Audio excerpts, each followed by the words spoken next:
Good morning, dear students. Today we are going to start lesson number 6, The Making of a Scientist, from our book named Footprint Without Feet.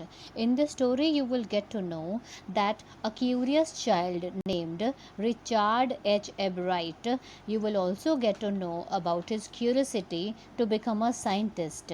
He was very curious since his childhood. After his father's death, he was the only companion of his mother.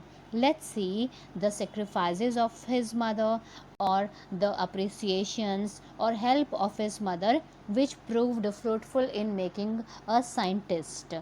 At the age of 22, a former Scout of the Year excited the scientific world with a new theory on how cells work.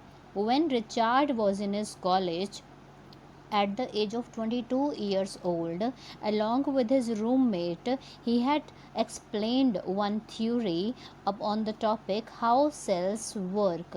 This presentation was given in the National Academy of Science. It was the first time his important scientific journal ever published the work of college students. In sport, that would be like making a big leagues at the age of 15 and hitting a home run, your first time at bat. For Richard, it was the first in a long string of achievements in science and other fields.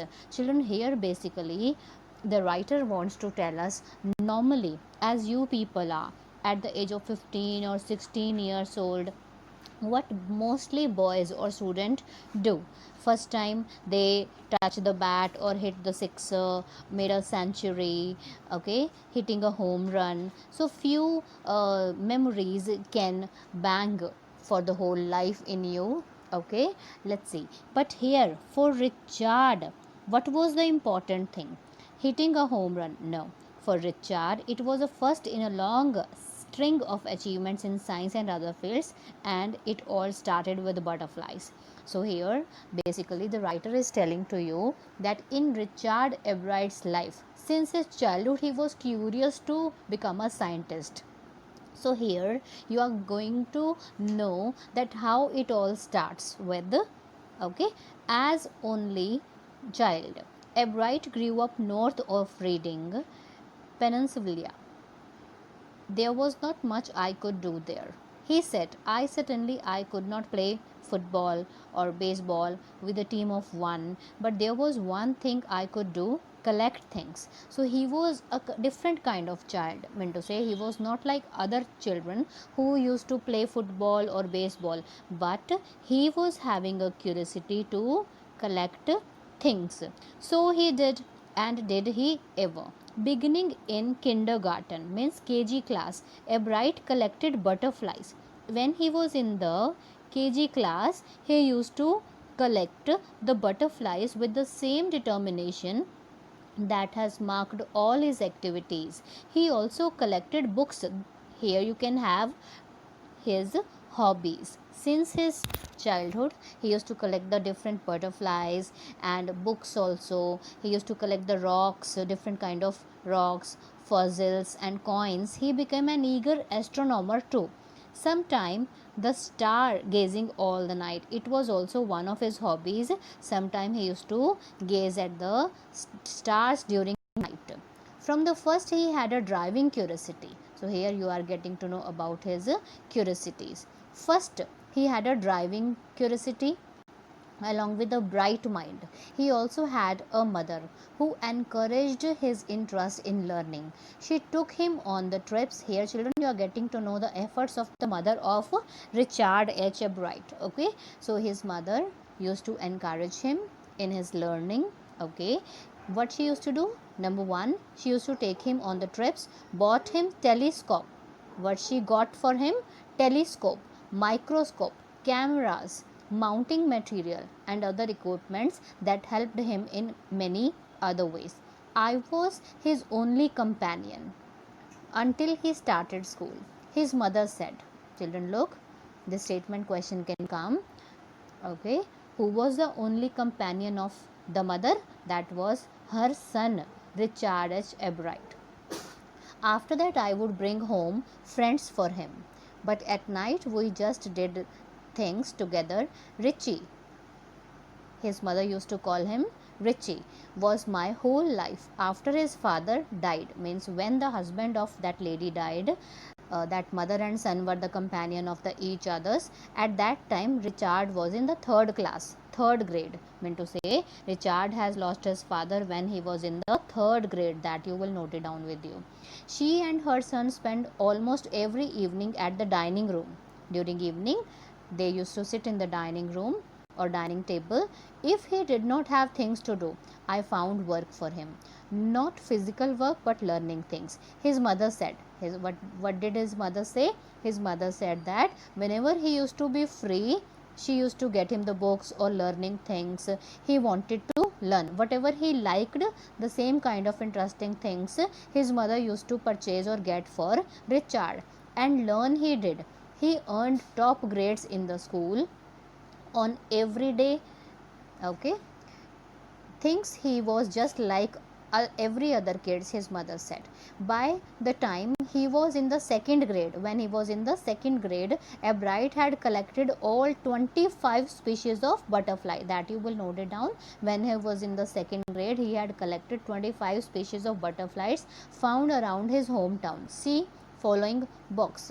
So this is the type of butterflies which he had collected. That's probably would have been the end of my butterfly collecting, he said. One day he said that, Mother, I have collected all species of butterflies, but then my mother got me a children book called The Travels of Monarch X. Student, write this name with you. This is a very important name and will help you in the whole chapter. So this is the book, first book which was bought by the mother of Richard. You can write The Travels of Monarch X. Okay, or 10. That book which told how monarch butterflies migrate to Central America opened the world of science to the eager young collector. Who is the eager young collector over here? Our Richard H. Bright. Fine. At the end of the book, readers were invited to help study butterflies migration. Children, this book had changed his life.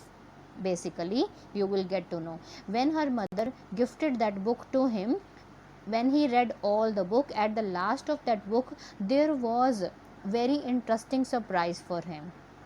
All the readers, I mean those who were interested, they were invited to help study butterfly migrations. They were asked to tag their butterflies for research by Dr. Frederick. Children, write this name.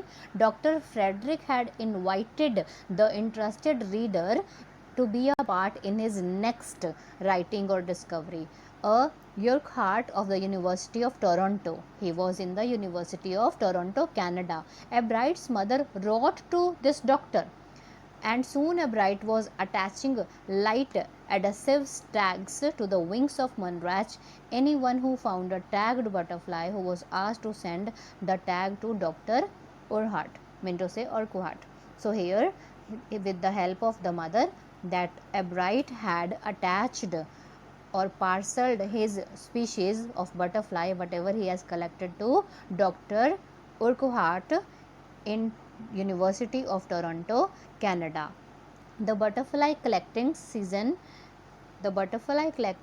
around reading lasts 6 weeks in late summer. See graph below, it is written. If you are going to chase them one by one, you will not catch very many. So the next step for Ebright was to raise a flock of butterflies. He would catch a female monarch, take her eggs and raise them in his basement through their life cycle from eggs to caterpillar to pupa to adult butterfly. Children, here you know very well about, or you must have studied about this, how a butterfly becomes. Okay, then it is written over here, then he would tag the butterflies wings and let them go. For several years his basement was home to thousands of monarchs. Monarchs here is a type of a butterfly. Eventually I began to lose interest in tagging butterflies. It's tedious and there's not much feedback. Ebright said that in all the time I did it, he laughed. Only 2 butterflies only 2 butterflies I had tagged were recaptured, and they were not more than 75 miles from where I lived. So this is the place from where he had collected that butterfly.